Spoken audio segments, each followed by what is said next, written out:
Hello everyone and welcome to the channel of Sigma Plus in Data Solutions. In that video, we're gonna talk about the binomial probability distribution and how it can be used in our normal work life. Okay, so the prefix bi refers to the number of 2, and that's because of having 2 and only 2 outcomes in the binomial probability, which is denoted by either a success or a failure. And there are mainly two important variables that you should know about the binomial probability. The first one is known with the n, which stands to the number of times the experiment was conducted, or the number of the trials in the experiment. And the second important variable is the p, which represents the possibility of the success. And it should be constant in all the numbers of the trials in the experiment. And it's important to know that the binomial probability is a discrete data type. What does it mean? It means that it is always occurring when there is a counting of numbers existing.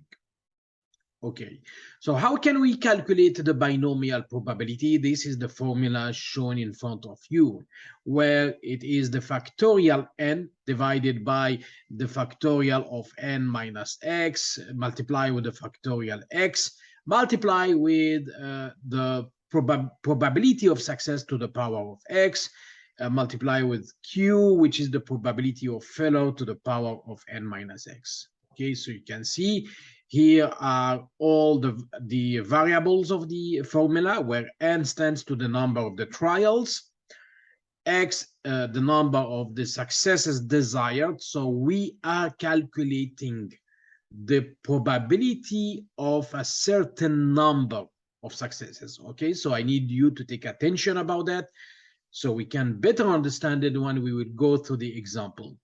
And p is the probability of the success, and that should be constant in all the trials of the experiment. Q is the probability of fail, and it can be calculated by 1 minus the probability of success. Now, the characteristics of the binomial probability. First of all the trials in the experiment should be completely independent. There is no any kind of dependence relations between each trial and other. Okay, each trial can result in 1 out of 2 outcomes, either a success or a failure. The p success, p should be constant in all the trials, and the p of failure, the possibility of the failure, can be calculated by 1 minus the probability of success. And x is representing the number of success in n trials. So remember, this is what we want to calculate in the binomial probability, the probability of a certain number of success. Okay, so let's take an example to understand more and more about the binomial probability. A new vaccine had been released in the market and was proved to cure of a certain disease with a 0.75 probability. So you can see here, this is the possibility of the success, which is 0.75 or 75%. Find the probability that exactly 10 out of 25 patients will be cured after being injected with the new vaccine.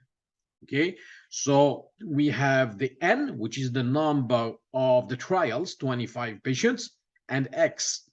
This is the possibility. We want to study the probability of having 10 patients, okay, to be cured with the, after taking the new vaccine. Okay, so in that example, we will solve it in two different ways. The first way will be through the formula, and the second way will be in the Microsoft Excel. So you can see in the bottom of the slide, I have attached the formula to calculate the binomial distribution through the Microsoft Excel. But let's first solve it through the formula, because I would like to take your attention for a small point that we will remark it together when we solve the example. Okay, so here is the formula, and we have the x equal to 10 because we want to find the possibility that 10 patients will be cured after taking the vaccination. So it's equal to the factorial of n, which is n is the 25 patients, the sample size, right?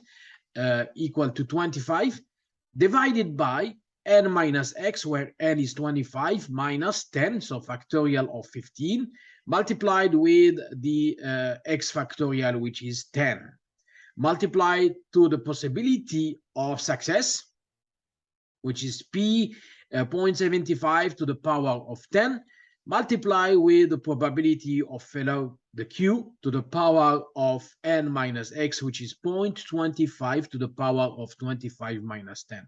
And all of this will result to 0.017%. Okay, so that's the first point that I would like to take your attention about it. So you can see it's 0.017%. But we have seen that the probability of success for the vaccine is 75%. So how does it come that the possibility of having 10 patients is 0.017? So here's the tricky point that we need to understand, and too many people might misunderstand. Here, it doesn't mean that the possibility that people will be cured is 0.017. No. It's just to find it's the possibility of having exact number of 10 patients. But what I want to take your attention about it is that the binomial probability is looking for the most likelihood of the number of patients that will be cured after taking the vaccination. So in other way, if I am a doctor and I'm coming to you as a statistics specialist, and I'm asking you, what is your study about that vaccinations?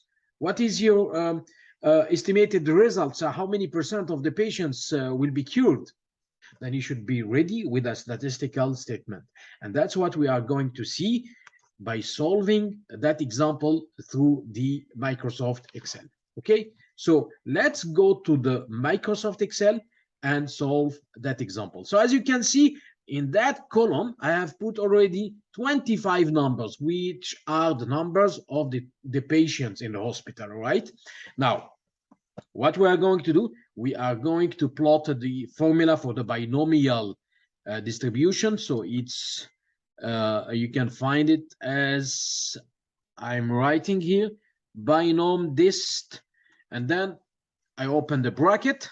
The first number will be the number of the patients, and then the number of the trials. We have total 25, right? The probability is the probability of success for the vaccine, which was 0.75, and then in the cumulative, I will say false, because we are looking for the individual probability for each number. Okay, I click enter. This is the probability of having only one patient. Okay, so I will put a title for that one as percentage wise or probability as you wish. And let's make our table. I will drag the formula. Then what I'm going to do, I can modify those numbers into percentage way. Let's adjust the numbers. So here we have adjusted the numbers.